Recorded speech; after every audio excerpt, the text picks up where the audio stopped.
Ano? 60. May hapon. May hapon si sa mga tayo. Okay na. Kan ya apil sa ilang gitachiran bag usugot. Aileen. Kaila pud kang preacher Lara? Oh, kaila ko yan. Yan pre nung guro ko niya sa Facebook. Sige, Valerie tani. Sige, okay na kuya. Dito ko dito sa dito. Ato ka tataas mo wala. Parang esta na. Sana na siya brad. Partisanan ba niya kini hindi pa ta kamao.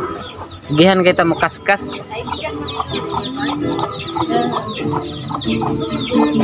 Nindot kung na headset no. No place felt right. I wanted to sing, but no song was right. I wanted to express the love of created beings, searching high and low, but no one to say. Kaon sa dito Lin? Sexy just Kaon sa. how I feel. Tawagin niya si Lin. Practical and true, God. The love inside my heart. I lift my hands and praise. I rejoice that you came into this world.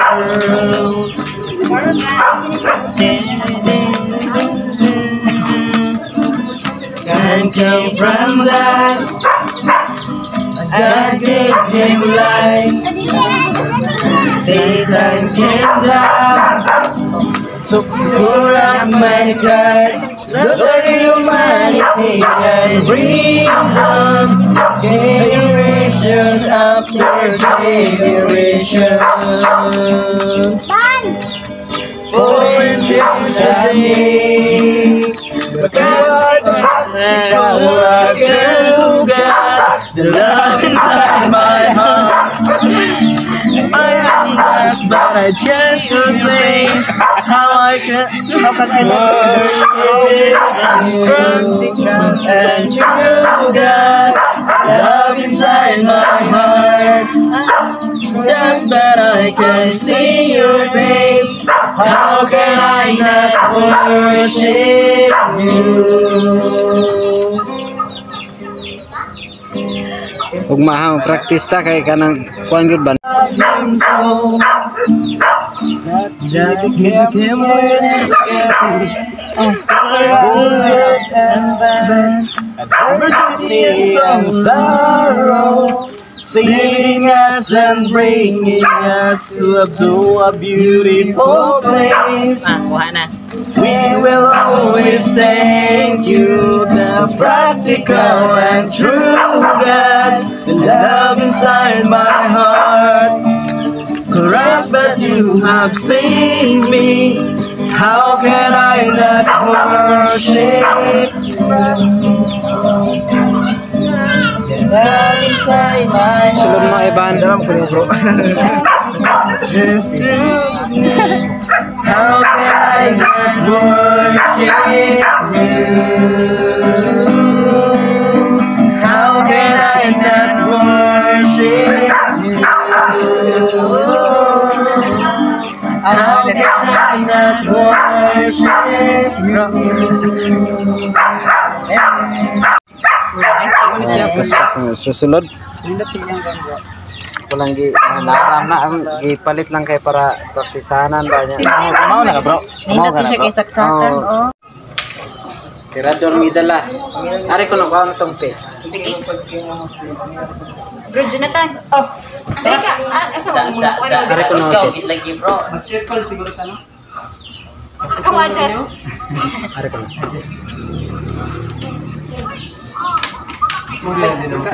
Video man lagi din. Na, barang Sa kanang saksak ay ato ning ibuyo ba di ko ha mo sa. Duha man tani kabog na mga stainless na.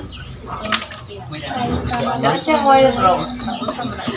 Siya mo siya kuno sa volume dire kay saksak mo.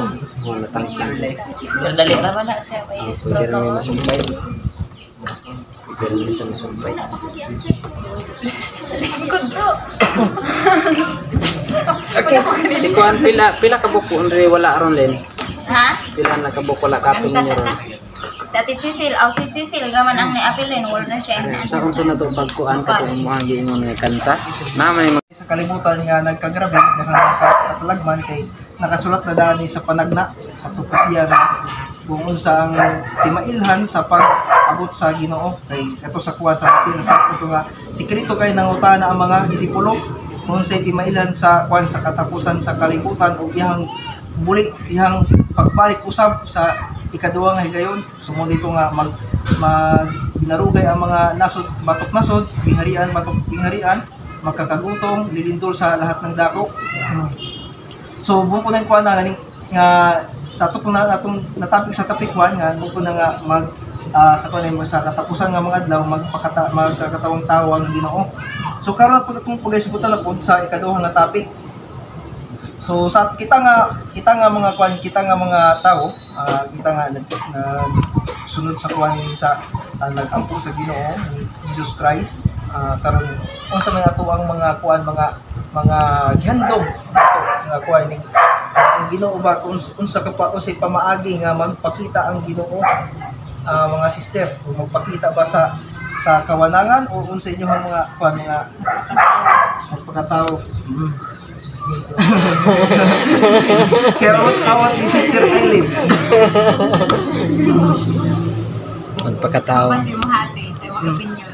Sa unsang paagi ka, balik ang atong Ginoo. Kanang kagatawang Amen. Amen. Okay. Palayta. So atong basahon ang mga nahisulat sa ato ang sa propesya, sa ato ang balaan nga kasulatan nabasa ako basa na ni. Matthew chapter 24 verse 27. Sapagkat gaya ng kidlat na kumikidat sa silanganan at nakikita og dripod sa kuan sa atong basahon sa Lucas chapter 17 verse 24 hangtod sa 25. Sapagkat gaya ng kidlat na pagkislap buhat sa isang panig ng silong ng langit ay nagliliwanag hanggang sa kabilang panig ng silong ng langit, gayon din naman ang anak ng tao sa kanyang karawan. Datapwat kailangan mo na siyang magbata ng maraming bagay at itakbo ng lahing ito. So makita to sa propesya kung ang Ginoo magpakita sa kawanangan, so spiritual nga kuan nga katawan. So magpakita ang Ginoo sa kawanangan, hindi na siya masalikway.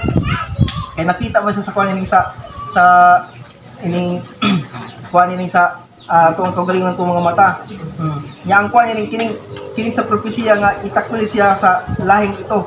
So makita to og espiritu masalikway ba na or kuan ining or magkakataw sa aning kuan na magpakatawang tao ba siya or balik ko na ko. Kung ang sa propesya nga itong nabasa na to nga kung ang espiritu is di na masalikway. Dili masalik yung espiritu. Okay, kay nga naman di mo masalikway kay tungod kay espiritu nga siya. So kung gisulti diri sa propesya nga itakwil ng agning. Gayon din naman ang anak ng tao sa kanyang karawan. Datapot kailangan mo na siyang magbata ng maraming bagay at itakwil ng lahi. Tungod sa mga pulong sa Ginoo, mamati gihapon na sila. So dili sila magsalig nga, nakahibaw naman ko ani mo, ora maghihapon na ang mga pulong niya. So dili sila ingana. Kung naay mga tao nga magsangyaw sa mga pulong sa Ginoo, ilahang dawaton. Maminaw sila, no, humble sila nga maminaw. Pero ang kaning mga burigo nga dalaga, magsalig sila sa ilang kaugalingon nga. Kahibaw na ko ani, mo man ay propesya, mo man ay kuan, nakahibaw na nakabasa na ko ani. Memorize man ako tanang verses. Dili na kinahanglan nga maminaw pa ninyo. So muna nga, dili nila masugatan ang pagbalik sa ato ang mga Ginoo kay close man sila. Dili sila kanang open sa pagpaminaw sa uban. So wala nila giablihan ang ilaha nga kasing wala nga wala kasugatan. So karon no, sa pag-ila sa mga pulong sa Ginoo, naay characteristics ang mga pulong sa Ginoo diay. So kaning mga characteristic no, sa mga pulong sa Ginoo, kay puno na siya og otoridad og kanang gahom no, gamhanan ni ang mga pulong sa Ginoo. No, so no, naghilak na. No, so So padayon ta, no? So kani mga karakteristik sa pulong sa Ginoo, puno ni siya og otoridad o puno ni siya og gahom. So atong panumbalingon, atong balikan ang panahon ni Panginoong Hesus. So di ba katong si Samaritana, naka-familiar man ni Samaritana ate. Katong pa nasa kamaning sa atabay. Nasa tabay. Katong nabalo. Sige, bro, di ka daan. So, yung Samaritana de ate, no? Kani si Jesus, di ba? Kani si Jesus kay Juda mismo. So, kani mga Samaritana, kontra kay ni sila sa mga Juda mismo. Muna nga si Jesus that time, nanayo siya og tubig sa Samaritana. Pero ang kani Samaritana, wala niya gikatagaan si Jesus kay kontra kay ni sila. No, kontra kay sila og mga Judaismo. So muna ang katong giingon ni Jesus. Di ba na pag si tabi saya na bro. Kay pag istorya niya sa Samaritana, nakahibaw dayon siya nga ang katong Samaritana naa siya lima ka puyo.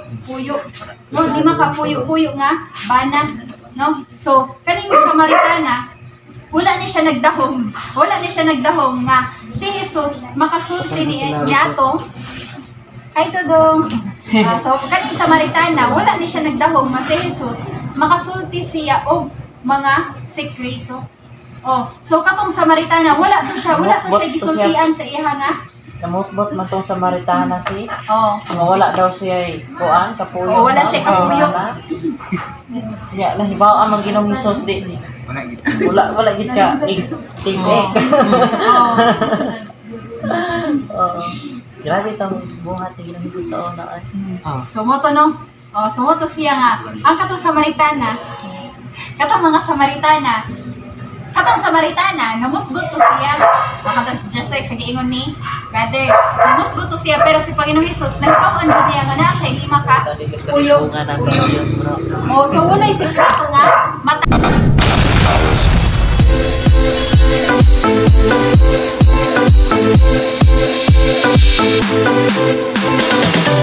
tago sa